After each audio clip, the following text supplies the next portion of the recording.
Okey, sesi kedua tentang bagaimana kita hendak meningkatkan sistem imun tubuh, sistem kekebalan, sistem pertahanan tubuh kita daripada jangkitan virus, khusus virus. Sebenarnya virus, kuman, semua mikrob semualah. Virus corona, termasuk virus corona COVID-19 ni. Jadi pemakanan nak kena jaga minyak. Minyak. Selain saya dah cakap tadi, kita kena amal makanan diet yang berprinsipkan makanan whole foods, alami, seimbang, bebas bahan aditif kimia dan juga bebas sisa racun pertanian. Nampak macam perfect. Kita buat sedaya upaya yang termampulah, kan. Saya pun tak buat perfect. So, tapi dia punya keyword mesti perfect, cantik, padat, kan. So semua orang akan menuju ke arah objektif yang ni, insya-Allah, kan. So tadi kita dah cerita dari segi lifestyle, stres, kena dedah matahari, gerakan fizikal, kan. Ni pasal pemakanan. So pemakanan yang paling utama nak jaga minyak. Saya ulang balik, minyak. Sebab minyak ni boleh mengganggu, gugat metabolik sel kita. Dari peringkat makanan masuk dalam perut untuk proses penghadaman, pencernaan, perut usus kecil, duodenum, kan, sampai ia diserap dalam darah, nak dibawa kepada organ-organ dan saraf sel, semua tu terganggu. Dan bila dah serap, mitokondria pula lemah disebabkan bahan-bahan radikal bebas, bahan-bahan yang bertoksik, kan, bahan-bahan kimia. Lepas tu tak cukup zat pula, makan refined foods, putih-putih semua tak ada zat. So macam mana sel kita nak aktif, bertenaga? Tak boleh. So bahan makanan yang kita nak jaga utama minyak. Sangat penting minyak. Minyak. Ini hasil penelitian kami lah dan research kami. Penelitian saya buat masa saya kerja kat Felda sebagai R&D, buat minyak kelapa darah banyak, 4 tahun lebih. So hampir 4 tahun. So saya banyak buat research jenis-jenis pasal minyak. Minyak je, sebab saya buat kat situ kerja buat minyak, minyak kelapa darah, pasal minyak. So minyak sayuran yang diproses secara ekstrim, refined vegetable rice ni, ini tak bagus. Tak bagus untuk sistem tubuh. Kita kena kurangkan sedaya upaya. Dan juga makanan bergoreng termasuklah, kan. Okey. Dan juga margarine, itu dipanggil minyak sayuran yang terhidrogen, partially hydrogenated vegetable. Even worse, ini dahsyat, top sekali. Minyak sayuran, minyak masak tu okey lagi, kira bawah lagi. Tapi ini margarine ni, margarine yang dulu-dulu yang tinggikan orang trans fat, 10, 15, 20, 30, 40% kandungan trans fat. Ini paling worst. Termasuk dengan shortening yang kita guna dalam buat kek, roti, biskut tu. Semua biskut ada, kan. Sampai saya berfikir pula macam mana nak buat biskut yang tak pakai margarine dengan shortening. Kan. Boleh. Lepas tu non-dairy creamer ataupun coffee mate, kan, yang jadikan creamer, kan. Tu buat pada minyak sayuran. Tak kira minyak sayuran apa pun, dia adalah dibuat daripada mainly minyak sayuran terhidrogen, partially ke, maybe partially, maybe totally. Tapi dalam tu memang ada trans fat. Yang tak trans fat tu mahal sedikit brand dia, kan. Tapi walaupun tak trans fat, minyak ni kita still minyak sayuran RBD juga, kan. So dia boleh mengganggu gugat metabolisme sel dan aktiviti mitokondria. Keupayaan oksidatif mitokondria akan jadi rendah, lemah, tidak optimum. Ini masalah, masalah minyak. Tu dia punya punca dia kat situ, kan. Walaupun Kalau kita masak dengan suhu yang tinggi, lama, mana makanan bergoreng yang terlampau garing kan, memang lama lah. 10 minit, 15 minit, 20 minit, suhu 160, 170 darjah Celsius. Memang minyak tu rosak. Lepas tu ada air, ada garam, semua dia akan berinteraksi, reaksi dengan molekul minyak triglyceride. So dia akan putuskan ikatan glycerol, malah diputuskan ikatan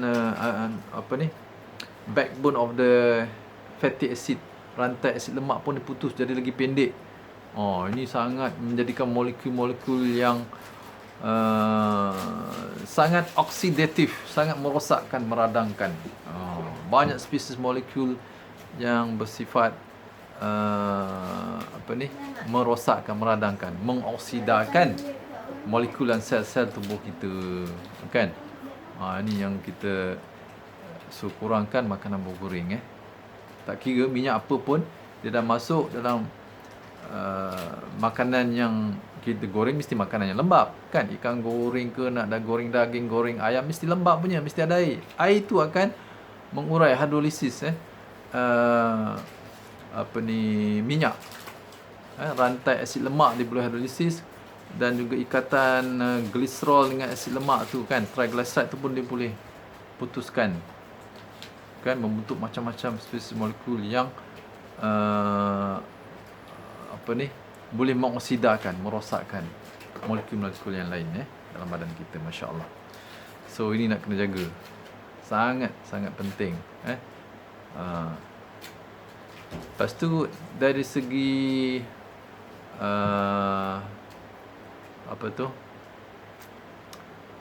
apa nak makan, kan? Tak boleh makan goreng, makan apa? Makan santan. Kita bukanlah kata tak boleh makan minyak, langsung tak makan lemak minyak, tak.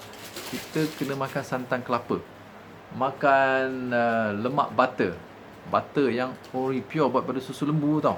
Kalau boleh yang grass fed, macam butter Irish tu, Irish butter, Kerrygold, West Gold New Zealand yang warna kuning cantik tu. Itu tinggi vitamin A, kan, vitamin D, K2, kan. Lepas tu ada vitamin E juga, dan macam-macam lagi, CLA, omega 3, kan, butyrate, dan juga ada lauric acid yang macam saya share dalam Facebook semalam. Lauric acid dapat melarutkan lipid coated virus. Coronavirus ni ada dalam butter, ada dalam minyak sapi, tapi minyak sapi yang buat daripada 100% susu lembu, atau susu kambing, atau susu kerbau, kan. Tapi yang komersial kebanyakan susu lembu lah. So ini yang beri manfaat dan yang boleh meningkatkan metabolic cell kita secara optimum. Baru sistem imun kita kuat, tubuh kita kuat, sistem pengangkutan darah kita efisien, sistem limfa efisien, kan. Dan cecair dalam badan kita akan bercharge negatif. Dia akan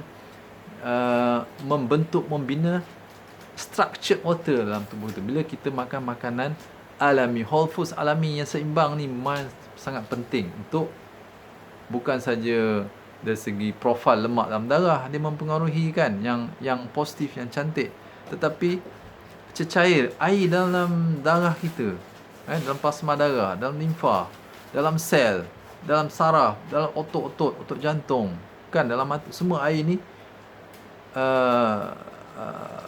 perlu digunakan untuk fungsi-fungsi dia. Setiap sel tu ada fungsi, tapi air yang mana yang bagus untuk fungsi sel? Air yang structured water, yang bercharge negatif, kan.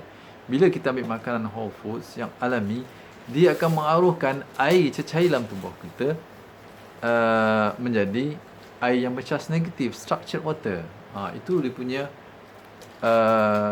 generalization dia, kesimpulan dia. Saya nak bagi kenapa kita makan makanan alami, dia memberi boost kita punya kesihatan, tenaga, kan, kita punya fungsi jantung, sistem saraf, sistem kekebalan tubuh, imun kita, masya-Allah. Begitu barulah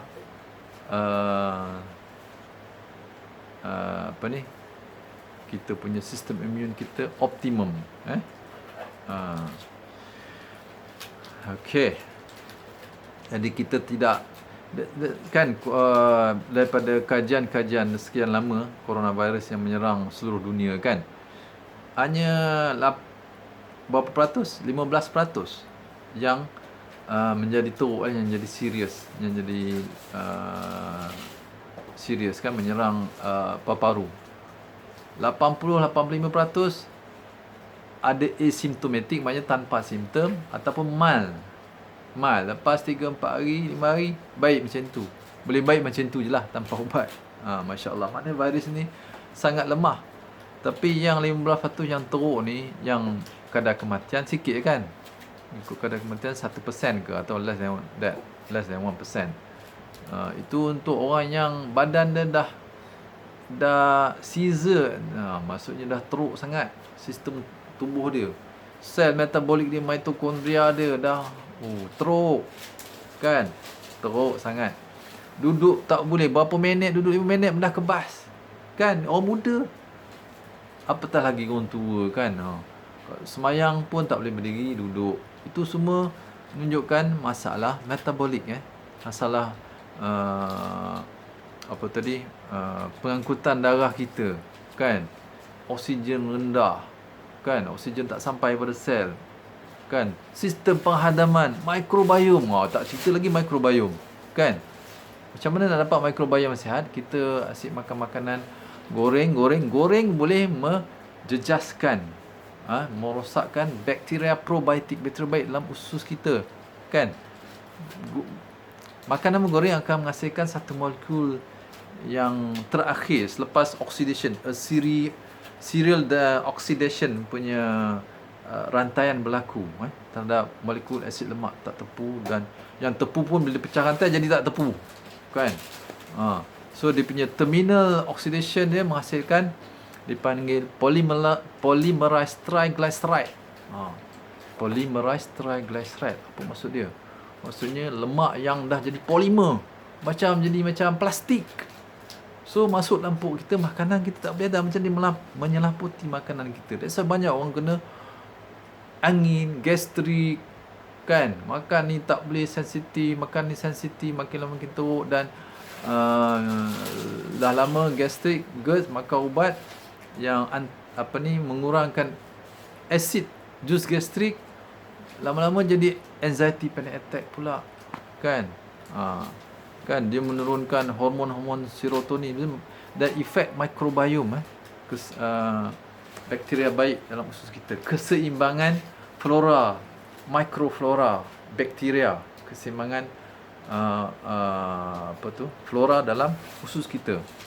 Kita perlu ada mikrobiom ataupun mikrobiota ataupun bakteria yang seimbang, yang sihat, di mana bakteria baik mengatasi bakteria jahat, mikrob baik mengatasi mikrob jahat. Dia overgrow, bukan sebaliknya, bukan bakteria jahat yang banyak, bakteria baik sikit. Ini masalah ataupun kepelbagaian spesies dan varieti bakteria baik sedikit. Ini pun masalah juga. Makanan kita tak boleh hadam dan boleh mengganggu, menjejaskan penghidratan sel. Makanan yang kita makan, minum air banyak tapi tak boleh hidratkan sel. Masya Allah kan. So nak kena jaga sistem penghadaman, nak kena jaga mikrobiom usus, nak kena jaga sistem pengangkutan darah kita, supaya apa yang kita makan tadi sampai kepada sel-sel. Sel otak jauh nak pergi ni atas pula, lawan graviti.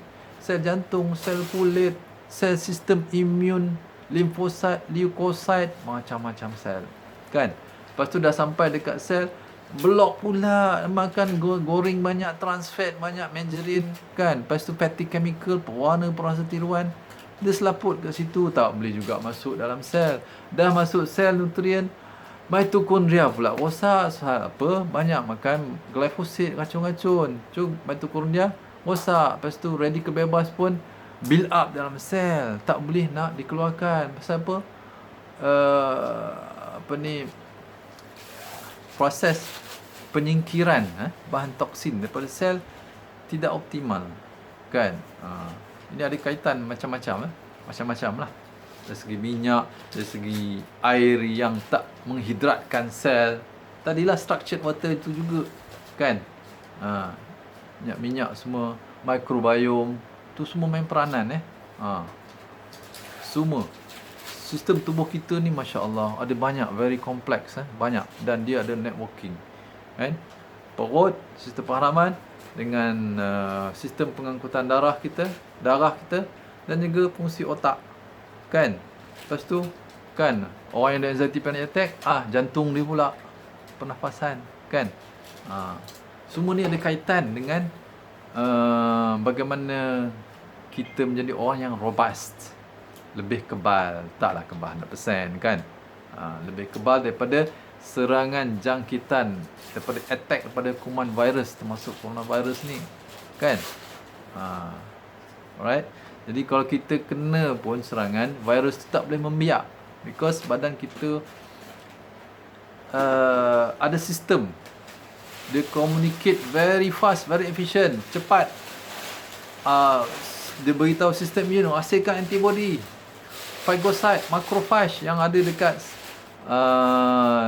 tempat tisu di mana virus tu masuk, infect. Cepat makan antibody, pergi neutralkan virus, protein, kan. Begitu. So sangat efisien. Jadi nak dapat sistem tubuh yang efisien secara menyeluruh, sistem pengharaman, sistem pengangkutan darah, limfa, hormon, neurotransmitter, saraf, otak, jantung, paru-paru dan organ-organ keseluruhannya, kita perlu amal tadi. Diet, pemakanan sihat, konsep dia makan whole foods alami seimbang, bebas bahan kimia aditif dan bebas sisa racun pertanian. Pertama. Yang kedua, tadi kita perlu ada gerakan fizikal, gerakan tubuh, exercise, kan. Senaman sikit lah, 10-20 minit, senaman stretching ke apa, senaman pun tak apa, yang memberi manfaat, yang tidak over, tidak keterlaluan. Kemudian kita manage stres kita secara secara yang menyihatkan. Kita boleh hadapi stres tapi secara sihat, kan. Bagi orang Islam, kan, kalau stres banyak, selawat banyak, kan. Selawat banyak, Masya Allah. Selawat, kan. Kita beribadat pun reduce stres, kan. Tidur dan rehat yang cukup pun penting, kan. Dan di samping kena dedahkan kulit tubuh kita kepada cahaya matahari, dan sesekala kena pergi juga tempat-tempat yang kaya ion negatif, charge negatif, kan. Macam air terjun, pergi berekreasi lah, tepi pantai, mandi air terjun, pergi pinggir hutan, hiking, itu semua tempat-tempat yang kaya dengan charge negatif yang boleh build up easy water, charge negatif, cecair air yang bercharge negatif dalam tubuh kita untuk kefungsian sel kita. Masya Allah. Sebab tu kita akan rasa sehat, segar, ceria, kan, bila kita pergi tempat-tempat yang begini. Right. Ini semua memainkan peranan lah untuk kita menjadi orang yang sihat fizikal dan mental, dan punya sistem kekebalan tubuh, sistem imun tubuh yang optimal. Bukanlah kita nak kata yang robust, yang optimal, tapi bukanlah perfect. Nak kata tak kena langsung jaminan, tu tak boleh. Kita sebagai Islam, kita sentiasa hati kita bersandar kepada Allah Ta'ala, semuanya dengan izin Allah Ta'ala, insya-Allah, kan. Setiap apa yang kita cakap, apa kita buat, disertai dengan insya-Allah, jika dikehendaki Allah, dan dengan izin Allah Ta'ala lah, kan. Kalau dah ketetapan kena, macam mana kita jaga pun kena, memang kenalah. Itu tak boleh lah, macam ajal, kan, rezeki, jodoh, semua tu ketetapan Allah Ta'ala. Sama juga sakit, sihat, semua ketetapan Allah Ta'ala. Kita usaha setakat mana yang kita boleh usaha mengikut sunnatullah dan sunnah Nabi sallallahu alaihi wasallam, kan. Begitu. Itu yang lebih baik, yang boleh manfaatkan diri kita dan keluarga kita, kan. dan juga manfaat orang lain juga, insya-Allah, kan. Dan satu perkara saya nak sebut, ada satu makanan yang boleh memberi kesan secara direct kepada virus corona ni, virus apa tadi, SARS-CoV-2, virus yang menyebabkan penyakit COVID-19 ni lah.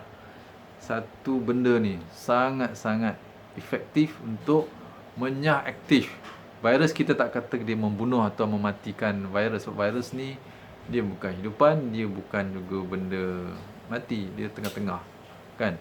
Di luar dia sebagai benda mati, di dalam host tubuh kita, dalam sel kita, dia sebagai jadi benda hidup, kan. Dan dia bukan sel, dia ada coating protein dan lemak, yang mengelilingi gene material, RNA ke DNA, kan. RNA lah. Coronavirus ni jenis corona RNA, ya. Alright. Jadinya apakah bahan itu? Iaitu bahan aktif lauric acid, itu medium chain triglyceride, asid lemak berantai sederhana. Hanya ada dalam kelapa. Isi buah kelapa tu, kan, yang putih, kita buat santan, kan. Kita perah santan, dan dalam santan tu ada kandungan minyak yang banyak. Kalau santan pekat tak apa, kita perah, kan, kita kompres tanpa buat air, keluar santan pati, kan. Itu ada sekitar, kalau santan tu betul tua yang matang, kandungan lemak dan minyak dalam santan pekat ni lebih kurang, saya tak ingat dah, 40% kot. Saya rasa dalam 40%, masa saya kerja Felda tu. So hari-hari duk menghadapi benda ni. Itu santan tu yang matang, maksima 40%, dia punya kandungan minyak dia. Right. Dan kandungan minyak dalam santan ni dia unik, tak ada dalam minyak sayuran lain, hanya ada dalam minyak kelapa, santan kelapa, so dia ada medium chain triglyceride lauric acid. Lauric acid ni karbon berantai 12, ada karbon berantai 10, lauric, caprylic karbon 8, caproic karbon 6. Tapi kita nak fokus pada lauric acid sebab dalam santan kita dah perah, kan, kita ekstrak minyak dia keluar, sama ada kaedah cold press ataupun kaedah peraman fermentation. Ambil minyak dia, so minyak dia 100%, kan. Dapat 100% ni antara 42 hingga 50, 51, 52%, 53% adalah asid lauric. Asid lauric ni yang boleh meneutralkan, menyaktifkan virus corona, sebab dia boleh melarutkan coating ataupun kita panggil selaput itu untuk sel bakteria. Tapi virus kita panggil apa saya sebut semalam, apa nak lupa pula dah. Bahasa Inggerisnya coating ni apa, salutan, dia kau macam itulah, salutan, saya lupa. Dalam Facebook semalam saya ada share, dia punya coating virus tu, dia ada lipid, dia terbina daripada molekul lemak. Dan bila dia kena asid lauric, asid lauric bebas lah, dia akan dilarutkan, maknanya bocor lah salutan virus tu, dia punya coating dia, salutan virus. Jadi keluarlah RNA, genetic material keluar. Jadi dia termusnahlah dengan sendiri. Jadi sangat penting asid lauric. Kita makan santan, kita makan minyak kelapa darah khusus, bukan minyak kelapa yang untuk masak tu. Itu akan mengganggu metabolik mitokondria kita. Itu tak boleh, akan melemahkan sistem imun pula, kan. Walaupun ada lauric acid, tapi kurang bermanfaat, malah membebankan tubuh kita. VCO, minyak kelapa darah, tak kira lah yang fermented ataupun yang cold press, tapi terbaik fermented. Ni hasil penelitian kami lah, kan. Fermented paling bagus sebab dia boleh membersihkan atau clear up semak samun dalam sepanjang saluran darah kita tu kan. Aduh, lemak, makan goreng, trans fat, margarine, shortening, roti, biskut, canai kan, semua ada trans fat minyak-minyak trihydrogen, minyak-minyak RBD semua kan. So fermented VCO dapat clear up benda ni cepat. So lauric acid dapat sampai kepada targeted cell, sel-sel sasaran yang dijangkiti oleh virus ni kan. Ditekak di kawasan ni lah, rongga ni dan juga paru-paru.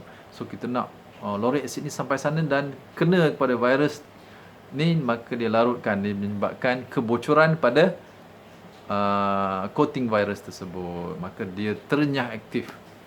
Begitu. So ini adalah satu tindakan langsung daripada minyak kelapa dara, atau susah nak dapat minyak apa, minum santan segar.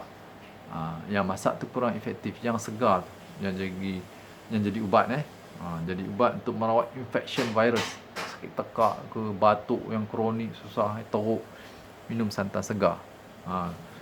Nak mudah, beli minyak kelapa dara lah, the best fermented VCO, begitu insya-Allah. So inilah salah satunya.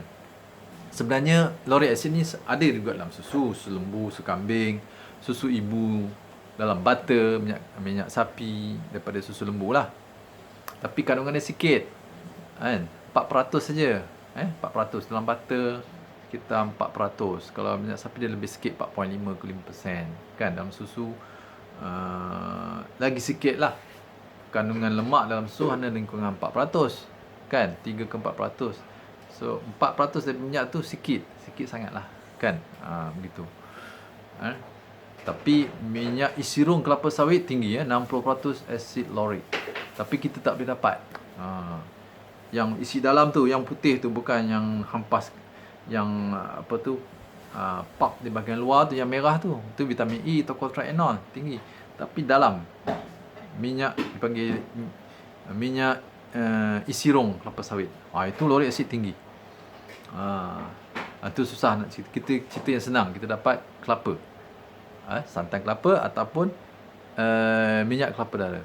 Amalkan ni, insya-Allah dapat mengelak yang belum kena, mengelak daripada kena jangkitan coronavirus. Kalau dah kena makan, dia boleh reverse, boleh merawat insya-Allah. Yang mild ke, moderate ke, even yang teruk juga kan. Minum je lah kan, pasti kita tawakal lah kan. Kita minum, dia bergerak dengan sendiri, insya-Allah, begitu. So herba-herba lain, habatus sadaq, minyak zaitun extra virgin, makan herba lain semua membantu juga, tapi secara indirect, secara tak langsung dia boost immune, sel-sel immune, sel darah, limfosit, leukosit, yang antibody, phagocyte, semualah sistem tubuh kita. Dia meningkatkan metabolic cell, mitokondria semua kan. Jadi sistem peredaran darah kan, dan itu kan radical bebas, oxidative stress kan, dan juga lemak-lemak semua yang mengganggu gugat sistem pengangkutan darah kita, dia akan clear up semua tu kan. Dan ini juga berperanan jugalah dalam merawat dan mengelak pada jangkitan virus corona, insya-Allah. Begitu So paling tepat makan minyak kelapa dara. Boleh combine sekali dengan lain sikit-sikit kan, kelapa dara, minyak zaitun extra virgin, sebab nak clear up kan. Sepanjang perjalanan daripada perut nak sampai ke targeted cell dekat paru-paru kan, dengan tekak ni atau hidung ke rongga bahagian mulut lah kan. So jauh juga tu kan. So kena ada combination, minyak zaitun extra virgin, kelapa dara, sayur-sayuran, buah-buahan, vitamin C, vitamin D, vitamin K2 kan. Vitamin K2 boleh membantu mengurangkan penyempitan saluran darah kan. Kalsium deposit dalam dinding saluran darah bahagian dalam, tissue lembut. So vitamin E, semua ni akan membantu ke arah mencegah dan juga merawat, sebab kita nak bahan aktif ni sampai ke sana. Kalau tak sampai pun tak ada guna kan. Begitu. Itu konsep merawat jangkitan coronavirus ni dari segi holistik. Saya cerita dari segi holistik saya punya amalan merawat dari segi kaedah pemakanan dengan diet terapi dengan herba. Begitu. Secara holistik, naturopath. Itu kaedah kita buat insya-Allah. Kemudian kita tawakallah, kita dah usaha sebaik sedaya upaya kan. Begitu yang terbaik insya-Allah. So saya nak tunjukkan kita ada minyak kelapa dara kita. Ini masya-Allah minyak kelapa dara. Botol pun hitam cantik kan. Ni minyak kelapa dara 240 ml Bayu Shifa punya fermented. Ini fermented minyak kelapa dara fermented yang diperam. Yang dikatakan yang kami syorkan lah lebih baik lebih baik insya-Allah untuk merawat corona, mencegah corona, virus dan juga virus lain denggi pun bagus. Dan satu lagi ni minyak ni bagus minyak ni saya ada tunjuklah sebelum dalam video minyak zaitun kelapa dara plus kita guna minyak zaitun extra virgin dan minyak kelapa dara, dan juga ada sedikit makanan berfungsi yang lain untuk meningkatkan keberkesanan produk ni ini pun ada minyak kelapa dara juga, membantu juga untuk coronavirus insya-Allah, dan lebih berkesan untuk merawat masalah metabolik, gangguan metabolik maksudnya laluan darah kita tu kita nak clear up untuk menyampaikan nutrien, oksigen dan bahan aktif ke tempat yang dijangkiti, masya-Allah kan. Begitu. Itulah